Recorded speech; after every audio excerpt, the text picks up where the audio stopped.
기도하겠습니다. 우리를 악한 세상으로부터 건지신 아버지 하나님, 그 은혜에 감사드립니다. 이 시간 우리가 하나님의 은혜 앞으로 나아갑니다. 진리의 말씀으로 우리를 거룩하게 하여 주시고 하나님의 뜻을 따라 살아갈 수 있도록 새 힘을 부어 주시옵소서. 주 예수 그리스도의 이름으로 기도하옵나이다. 아멘. 찬송가 268장 찬양하겠습니다. 찬송가 268장입니다.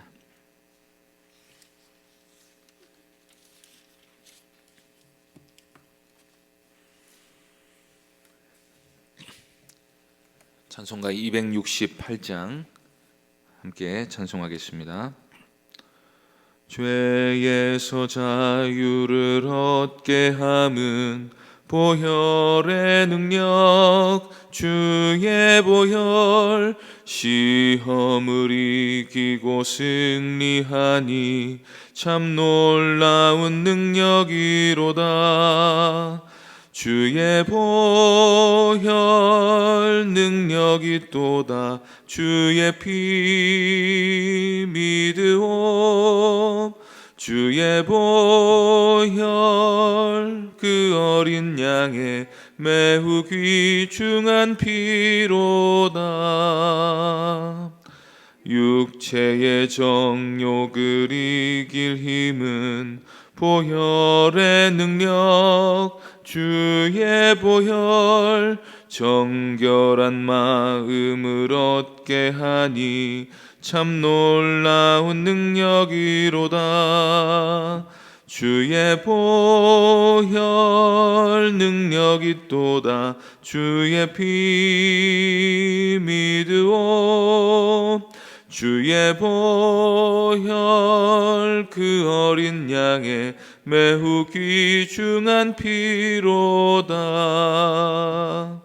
눈보다 더 희게 맑히는 것 보혈의 능력, 주의 보혈. 부정한 모든 것 맑히시니 참 놀라운 능력이로다. 주의 보혈 능력이 또다. 주의 피 믿으오. 주의 보혈 그 어린 양의 매우 귀중한 피로다. 구주의 복음을 전할 제목 보혈의 능력, 주의 보혈. 날마다 나에게 찬송 주니 참 놀라운 능력이로다. 주의 보혈 능력이 또다. 주의 피 믿으오. 주의 보혈 그 어린 양의 매우 귀중한 피로다. 하나님 말씀은 스가랴 5장 5절부터 11절까지입니다. 스가랴서 5장 5절부터 11절까지 말씀입니다.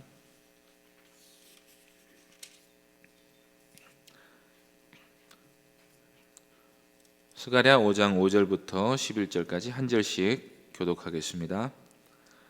내게 말하던 천사가 나와서 내게 이르되 너는 눈을 들어 나오는 이것이 무엇인가 보라 하기로.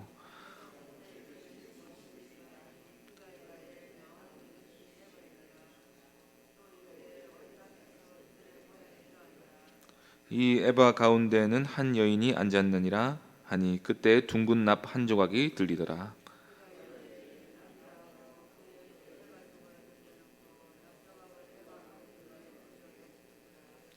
내가 또 눈을 들어 본즉 두 여인이 나오는데 학의 날개 같은 날개가 있고 그 날개에 바람이 있더라. 그들이 그 에바를 천지 사이에 들었기로.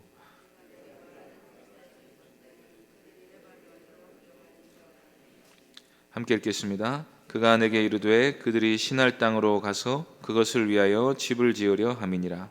준공되면 그것이 제 처소에 머물게 되리라 하더라. 아멘. 이 시간 죄악을 옮기시는 하나님이라는 제목으로 하나님 말씀 전하겠습니다. 우리가 받은 구원에는 칭의와 성화라는 두 가지 측면이 있습니다. 칭의는 예를 들어 이런 것입니다. 나는 살인죄를 저지른 죄로 법정에서 피고의 신분으로 재판을 받고 있습니다. 그러면 사실 이 살인죄에 대한 법의 심판은 사형이어야 하겠죠. 그래서 사형 판결이 확실시된 상황인데 어떤 죄 없는 사람이 나를 위해 법의 심판을 대신 받아주기로 한 것입니다. 그래서 나는 실제로는 죄가 있지만 죄가 없다고 무죄 선고를 받습니다. 나는 분명히 살인죄를 저지른 살인자입니다. 그래서 죄를 지었다는 사실은 변하지 않는데 누군가 나를 대신해 죽어준 그 사람 때문에 죄를 사면받고 법정에서 의롭다는 판결을 받는 것입니다. 그래서 우리가 칭의에는 법정적인 측면이 있다고 합니다. 우리는 하나님 앞에서 사형 선고를 받게 된 죄인이었으나 예수 그리스도께서 우리 죄를 대신해 모든 하나님의 진노와 심판을 대신 당하심으로써 하나님의 법정 앞에서 죄 사함과 의롭다 하심을 받는 게 우리가 받는 칭의 구원이라는 것입니다. 여기서 우리가 의롭다 하심을 얻는 것은 신분상의 변화입니다. 신분적으로 우리는 의롭다 하심을 받아서 죄인에서 의인으로 인정을 받습니다. 그러나 이것은 우리가 의인으로 여겨짐을 받는다는 것이지 실제로 우리가 의인이 되었다는 뜻은 아닙니다. 그래서 만일 구원에 있어서 칭의만을 말하게 되면 우리가 예수를 믿어 죄사함 받고 의롭다 하심을 받아 천국에 들어갈 수 있는 신분상의 자격을 얻게 되었다 하는 사실만 중요해집니다. 이것은 단지 신분상의 변화이기 때문에 실제로 그 사람이 의로워진다 하는 개념은 들어있지 않은 것입니다. 그러나 우리 주님의 구원은 단지 죄를 사해주고 의롭다는 선언을 하시는 것뿐 아니라 실제로 우리를 거룩하게 하시는 것입니다. 예수님은 우리를 죄의 결과, 즉 지옥의 형벌로부터만 구원해 주실 뿐 아니라 죄 자체로부터 우리를 구원해 주시는 것입니다. 우리로 하여금 이 죽음을 초래하게 만든 그 죄를 짓게 만든 것은 죄를 짓고자 하는 우리의 본성, 즉 죄성에 있습니다. 우리가 어떤 죄를 지어도 예수 그리스도로 말미암아 죄사함을 받을 수 있다는 것은 분명한 사실입니다. 그러나 그보다 어쩌면 더 중요한 구원은 우리로 하여금 그 죽을 죄를 짓게 만든 죄성이 사라지고 거룩하신 하나님의 성품을 닮아가게 하시는 구원입니다. 이런 거룩을 위한 구원의 측면을 성화라고 합니다. 이 성화에는 우리가 신앙생활하면서 점점 더 주님을 더 닮아가게 되는 그런 성화도 있지만 우리가 예수 그리스도를 믿고 거듭날 때 즉각적으로 거룩해지는 측면이 있습니다. 허물과 죄로 죽었던 사람이 거듭나게 되면 그 순간부터 죄를 미워하고 의를 갈망하고 하나님의 뜻에 순종하고자 하는 거룩한 심성으로 다시 태어나게 됩니다. 사도 바울은 이런 거룩한 변화가 일어나는 이유가 우리 옛사람이 그리스도와 함께 십자가에 못 박혀 죽고 의와 진리와 거룩함으로 지으심을 받은 새로운 피조물로 탄생하기 때문이라고 말씀합니다. 스가랴가 본 네 번째 환상에서 하나님은 구원의 칭의적인 측면을 보여주셨습니다. 대제사장 여호수아는 아무 행한 일 없이 하나님의 은혜로 죄사함과 의롭다 하심을 받게 되었습니다. 여기서 하나님은 여호수아에게 아무것도 요구하지 않으십니다. 그저 여호수아는 하나님이 하시는 일을 믿음으로 받아들이기만 하면 됩니다. 죄사함을 받기 위해서는 이것저것을 해야 한다거나 의인의 신분을 유지하기 위해서는 또 어떻게 살아야 한다 그런 말씀이 없습니다. 그저 전적으로 하나님이 여호수아를 택하셨기 때문에 사랑하는 자녀를 값없이 용서해 주시는 것입니다. 그런데 구원은 칭의에서 그치는 것이 아닙니다. 그래서 하나님은 오늘 본문에 나타난 7번째 환상을 통해 이스라엘의 죄를 실제로 이스라엘에게서 멀리 옮기시는 모습을 보여주십니다. 이 환상에서 스가랴에게 말하던 천사가 에바라고 하는 큰 항아리 하나가 나오는 것을 보여주었습니다. 에바는 부피 단위입니다. 한 22리터 정도 되는데 그 에바 정도 되는 크기의 항아리 안에 한 여인이 앉아 있었습니다. 이 에바는 납으로 된 둥근 모양의 뚜껑이 덮여 있었는데 뚜껑이 열리면서 에바 속에 들어있던 그 여인이 밖으로 나오려고 했습니다. 그때 천사가 이것은 악이다 라고 말하면서 에바 속의 여인을 다시 밀어넣고 납으로 된 뚜껑을 덮어서 에바를 다시 밀봉했습니다. 그러니까 여기서 악이란 에바 속의 여인을 말하는 거죠. 에바는 그 악을 가두어 놓는 물건인 것입니다. 이때 날개를 가진 두 여인이 나와서 그 에바를 하늘 높이 들고 날아가는 것을 스가랴가 보았습니다. 그래서 스가랴가 자기를 안내하는 천사에게 저들이 이 에바를 어디로 옮겨갑니까? 라고 물었더니 천사가 이렇게 답을 합니다. 11절을 보시겠습니다. 그가 내게 이르되 그들이 신할 땅으로 가서 그것을 위하여 집을 지으려 하매니라. 준공되면 그것이 제 처소에 머물게 되리라 하더라. 그러니까 그 에바는 신할 땅으로 옮겨진다는 건데, 신할 땅은 바벨론을 말합니다. 에바는 악이라고 했지요. 즉 악을 바벨론으로 옮긴다는 것입니다. 그리고 그 악을 위해서 집을 짓는데 그 집이 다 지어지면 그 악이 거기 다시 머물 거라고 말하고 있습니다. 여기서 악을 굳이 여성으로 묘사한 이유는 여러 가지가 있을 텐데, 하나님을 남편으로 보고 그의 백성을 아내로 보는 성경의 관점을 말하는 것으로 보면 이 여인은 범죄한 이스라엘 백성을 말할 수 있습니다. 그리고 이 악이 바벨론으로 돌아간다 하는 점을 통해서 보면 이 악은 우상숭배의 발상지이기도 하고 그 우상숭배 중에서도 여신숭배의 발상지인 바벨론으로 그런 죄악을 돌려보낸다는 의미일 수 있습니다. 이 악의 발상지, 악의 중심지로 다시 악을 돌려보낸다는 것입니다. 지금 성전을 짓고 있는 유다 공동체는 바벨론으로부터 귀환을 했습니다. 그런데 출애굽한 이스라엘 백성들에게 이 송아지 우상이라는 죄악이 깊이 배어 있었던 것을 보면 출바벨론한 유다 백성들에게도 그런 우상숭배 경향과 그 우상숭배로부터 비롯되는 온갖 바벨론의 죄악들에 그들이 영향을 받았을 가능성이 많습니다. 그래서 하나님께서 유다 공동체 가운데 남아있는 죄를 다시 바벨론으로 옮긴다고 하십니다. 죄를 사해 주시는 일뿐 아니라 죄를 없이 해주시는 일도 하나님이 하신다는 것입니다. 성도가 예수 그리스도를 믿음으로 말미암아 받은 구원이 이와 같습니다.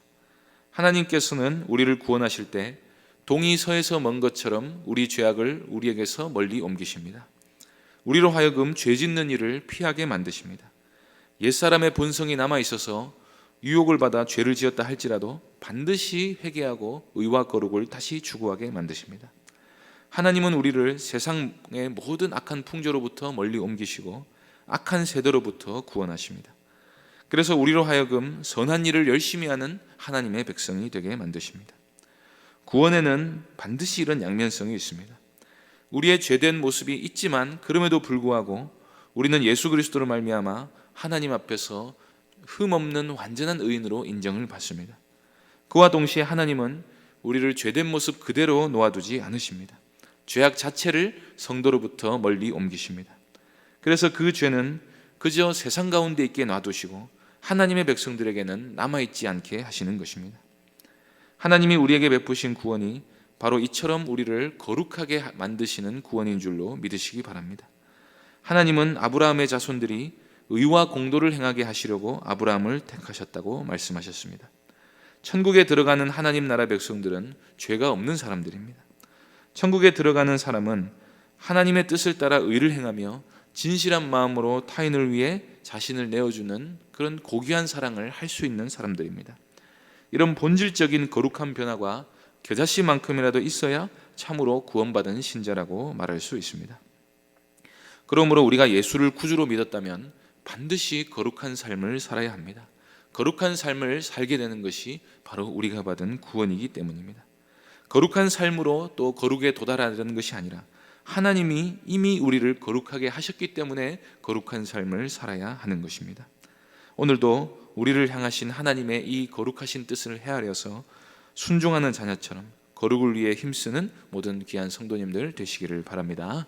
기도하겠습니다. 하나님, 우리 죄악을 우리에게서 멀리 옮기셔서 우리가 세상의 죄에 동참하지 아니하고 그 세상의 죄로부터 우리가 벗어나게 하시니 참으로 감사합니다. 하나님 아버지, 우리로 하여금 거룩하게 하시는 그 구원을 우리 속에 이루셨사오니 그 끝날까지 이루실 줄로 믿습니다. 우리가 하나님 나라에 합당한 모습으로 점점 더 거룩하게 변화가 되게 하여 주시고 오늘도 하나님의 뜻을 따라 의와 거룩을 행하며 살아가는 주의 백성들이 되게 하여 주옵소서. 주 예수 그리스도의 이름으로 기도하옵나이다. 아멘. 하늘에 계신 우리 아버지여, 이름이 거룩히 여김을 받으시오며 나라의 임하옵시며 뜻이 하늘에서 이룬 것 같이 땅에서도 이루어지이다. 오늘날 우리에게 일용할 양식을 주옵시고 우리가 우리에게 죄 지은 자를 사하여 준 것 같이 우리 죄를 사하여 주옵시고 우리를 시험에 들게 하지 마옵시고 다만 악에서 구하옵소서. 대개 나라와 권세와 영광이 아버지께 영원히 있사옵나이다. 아멘. 이 시간 말씀을 기억하며 기도해 주시고 교회당 건축을 위해서 또 병중의 성도들을 위해서 또 오늘 수요 예배 위해서 기도해 주시고 개인적으로 기도하시기 바랍니다.